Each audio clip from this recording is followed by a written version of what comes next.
Semar astra jinga dawalana lagareng bingah taya hinggana kasumpingan Raden Gatot Kaca najan taya ibarati anggalna warti titadina nyandak hiji pamaksadan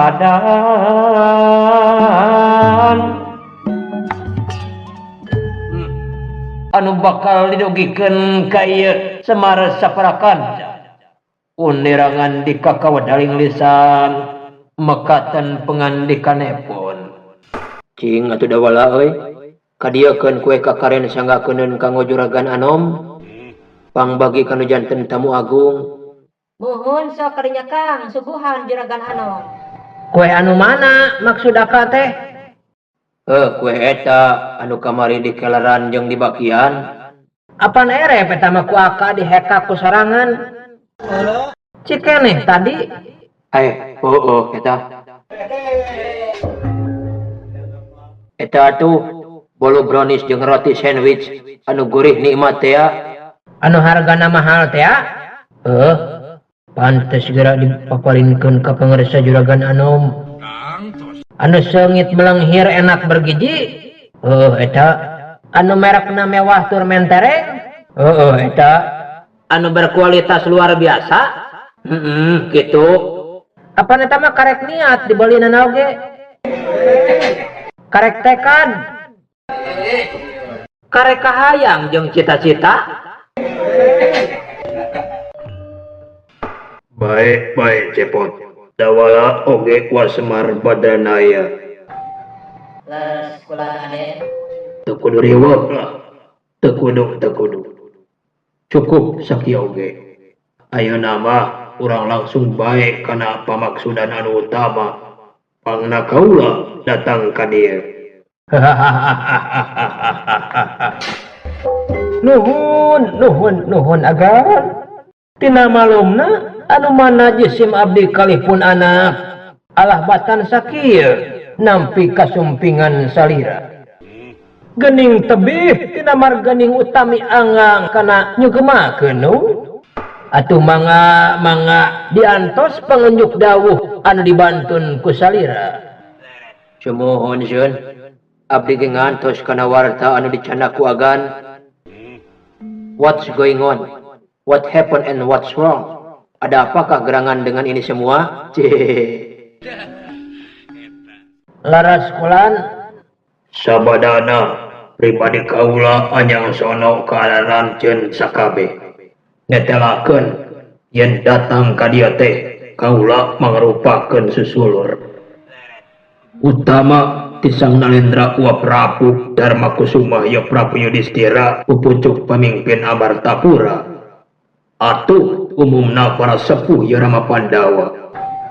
Yen kaula perlu pisan nepikeun hiji warta utami kawa Semar Badranaya. Amuing nun. Warti naon cenah anu kedah ditampi ku jisim abdi teh. Wartos naon Sun? Perkawis pangaos sembako totorojolan kitu. Harga cabe naik, harga beas nerekel. Pangaos naug totorojolan tak terkendalikan, paling harga diri turun teh. Perkawis eta Sun? Lain cepot. Lain masalah eta. Perkawis naon agan? Aya demo kitu di ibu kota. Upami teh mah leres aya demo resep abdi mada. Moal teu raos segera. Resep kumaha ari maneh dewala? Puguh pika hariwangeun jeung pikasieun. Nya resep ngeunah deui ongko. Nah demo naon anu ngeunah? Eta demo masak jeung demo bagi-bagi sembako. Tangtu aranjeun sakabeh geus pada apal. Yen generasi Amarta dina wanci kiwari keur ngabarudah teu nyaho kana jati diri. Leungit kapribadian, ruksak akhlak, kurang bermoral. Timbul kajadian-kajadian anu matak prihatin. Laras nun. Salajengna kumaha? Tah, ieu kajadian teh Kiwari geus tepi kana puncakna. Terus dugi kana puncak nagan. Bener, Cepot. Puncak naon maksudna? Puncak Gunung Bromo, tanapi Gunung Tangkuban Parahu. Lain ungkur para nanoman pada umumna. Barudak ngora anu kurang atikan atanapi rumaja anu kalumeuheur keneh. Anak-anak di bawah umur anu kurang binaan. Tapi generasi emas ieu negara, nanoman utama ieu bangsa nyaeta para putra Pandawa. Jadi korban ya sasaran ya kamarudahan. Para putra Pandawa kababawa ruksak tingkah pola. Kagusur-gusur luntur laku anu tuluyu. Amuing agang. Dadanguan teh. Para putra Pandawa oge kacandakeun ku ieu kamarudahan generasi nagri. Bener bener pisan memang kitu kaayaanana dina waktu ayeuna. Nah kumaha kitu kan? Tingkah laku para putra Pandawa kiwari.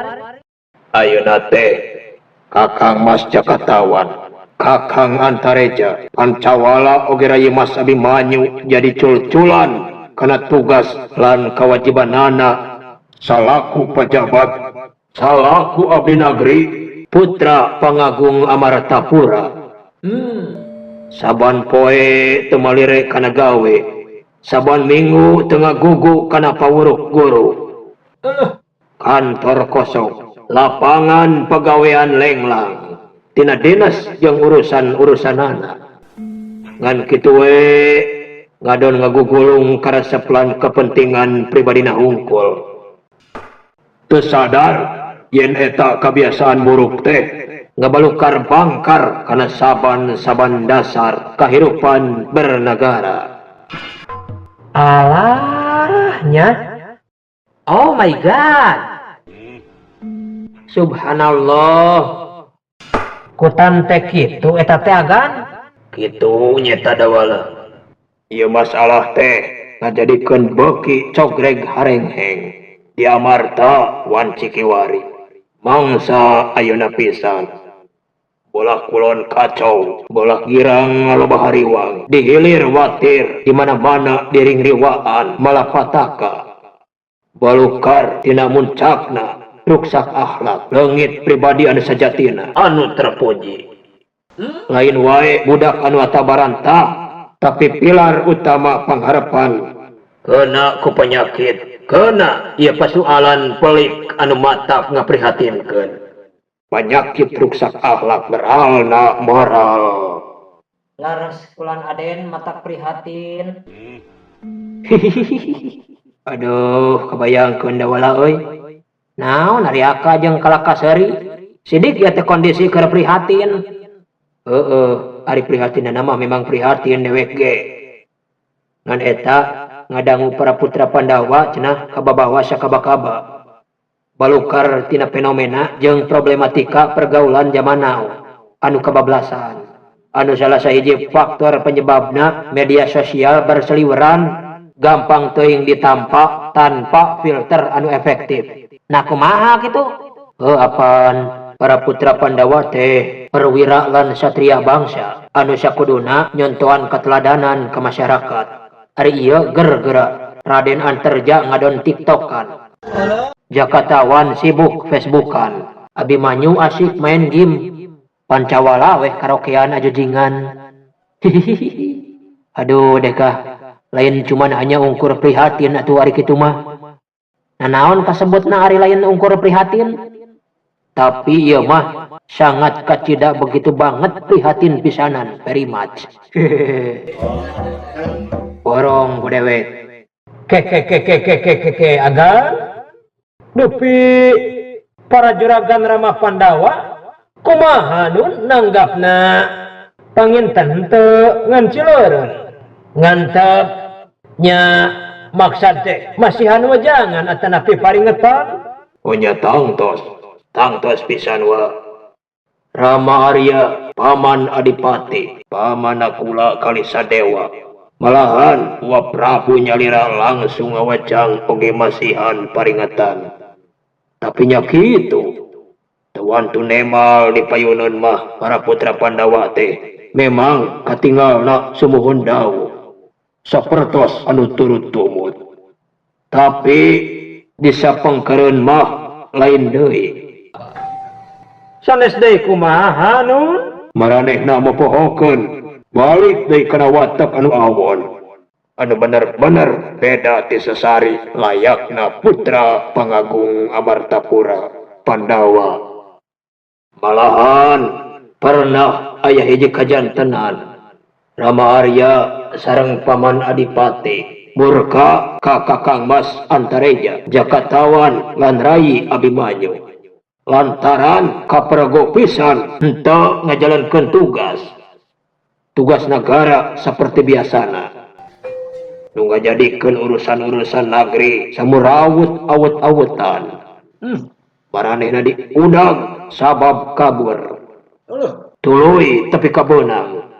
Aduh, wah, hampir-hampiran nu mangsung poko begalan pati antara bapak jeung anak. Amuing Nun.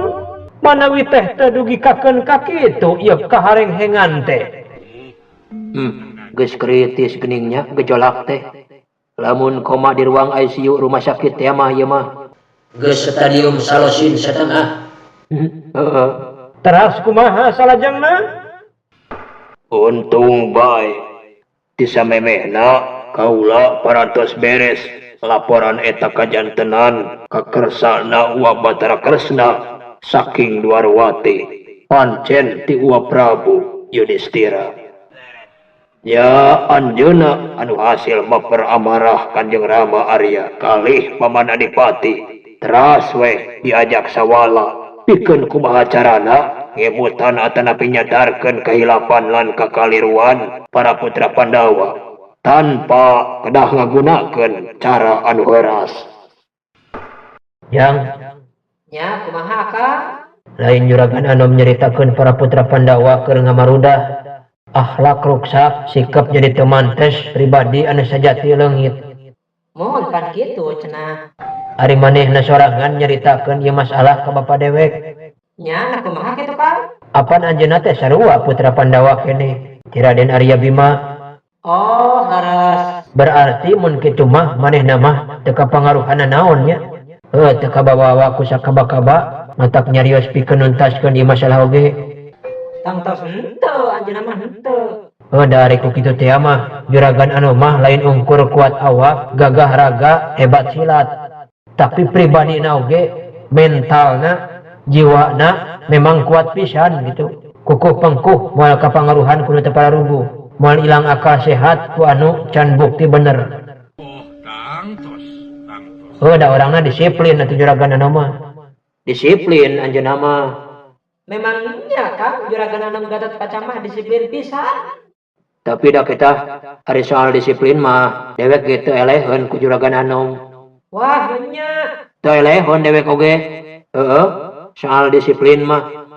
Naon buktosna? Eta we lamun gawe di kantor, dewek mah datang pangheulana, balik pangpanerina.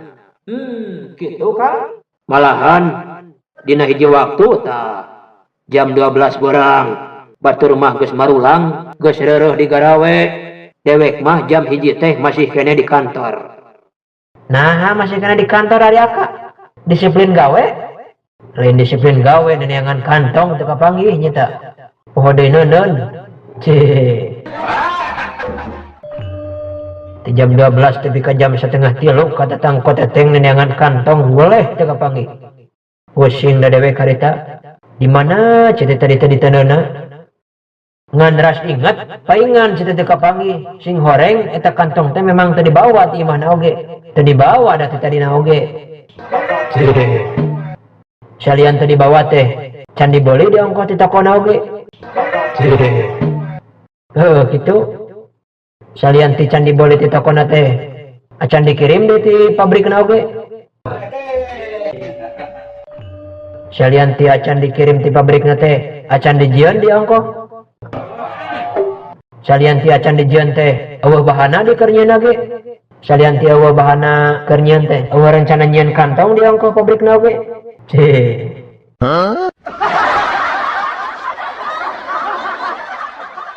Atuh kumaha nun? Numutkeun kamandang ti Gusti Batara? Nya Wa Batara maparin hiji kamandang anu kalintang penting kanggo ngayonan ieu pasoalan. Saurna teu kedah nganggo jalan heuras pikeun nyadarkeun dirina para putra Pandawa ku cara nyarios atos-atos anu sing sae-sae ku papatah atanapi wejangan oge tinangtos tiasa ngahasilkeun anu dipikaharep. Tapi teu bisa ku samarang jalma saurna teh. Teu bisa ku saha wae. Kanjeng Rama-Rama Pandawa parantos buktos sanes sosok anu cocok pikeun nyadarkeun emutan aranjeunna.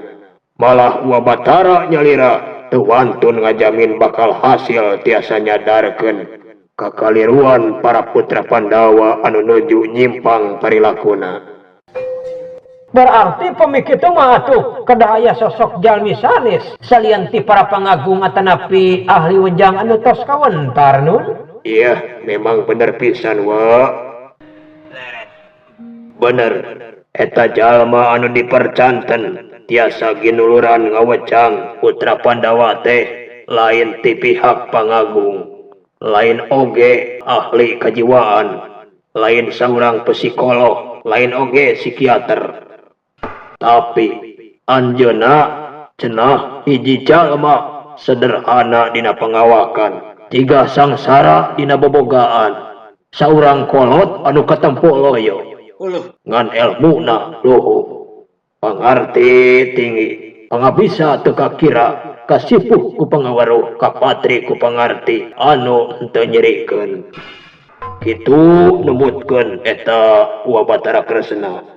Dupi eta jalmi teh urang mana kan? Urang Sinang Barang atanapi urang Ujung Berung? Urang Lembang atanapi urang Sulawesi? Saha deui namina? Samsudin atanapi Komar? Mahmud atanapi Marpuah? Eta jalma teh masih kaasup urang Amarta keneh. Ngancik di hiji kampung singkur sisi gunung jauh ka puseur dayeuh anggang ka pakotaan. Ngaranna nyaeta Tumaritis. Anu teu aya sanes eta jalmi teh Wa Semar Badranaya. Nya salira pisan anu dimaksad. Itu Wa Badranaya pisan.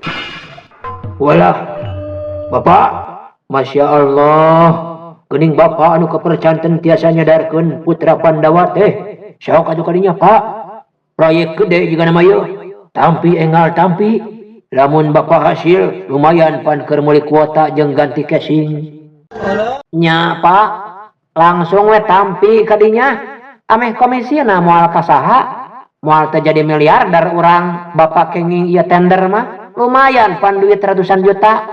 Cukup meureun keur meuli senal capit. Sumuhun Pak, sebatkeun kitu biaya transportna sakieu puluh juta gitu, biaya administrasina sekian ratus juta gitu, akomodasi dan konsumsi 2M setengah, teu acan sewa gedung sareng apartemen plus perjalanan dinas.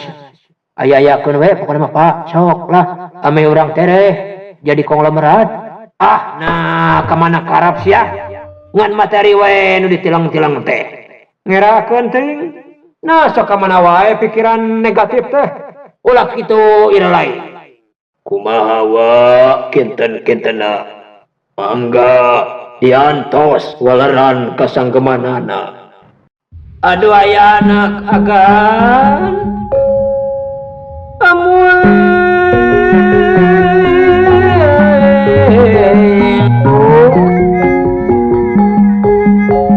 Tihu kacang-kacang anakku amis kuhuna parantos kamosaran pangagung wetos temempan.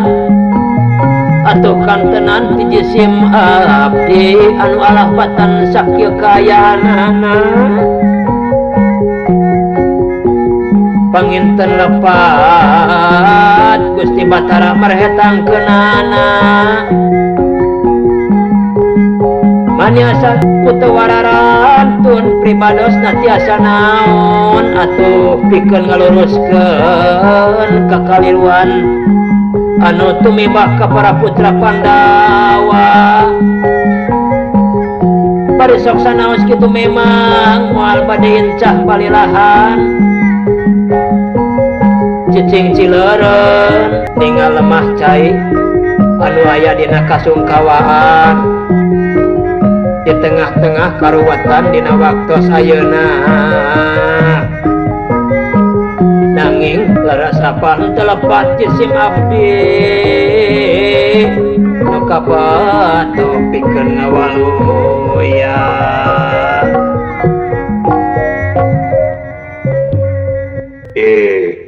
Laras ya tewa, laras pisan lain akon-akon, lain saukur coba-coba. Tapi memang dumasar dina perhetangan anu matang. Kasapukan para sesepuh hasil pikir para ahli. Yen hiji-hijina sosok anu cocok anu sapagodos tiasa dipercanten pikeun naluruskeun kakaliruan emutan putra Pandawa teh nya salira pisan. Sumohon percantenlah pokona mah ka Bapak apantes pada terang Semar anu sabenerna saha Semar Badranaya Yoki Sabda Palon teh nganung simul anu pinunjul keur jelema anu kumelenang di pawenangan apan aya rupakana najan katinggal basajan tapi Semar-semar ya gegelar Semar-semar ya winangun siti bentar Kang Puputra negrak bari teu katemong nyumput buni di mahrana nyumput buni di nu caang itu dawala lain nyumput buni di kandang domba. Ingal Pak tampi kadinya masih panjang kene ieu teh lalakon teh duka sabaraha adeganeun deui manya sawengi jeput dek erep ku Gatot Kaca jeung Semar hungkul padugang-dugang minta tulung jeung rendah diri.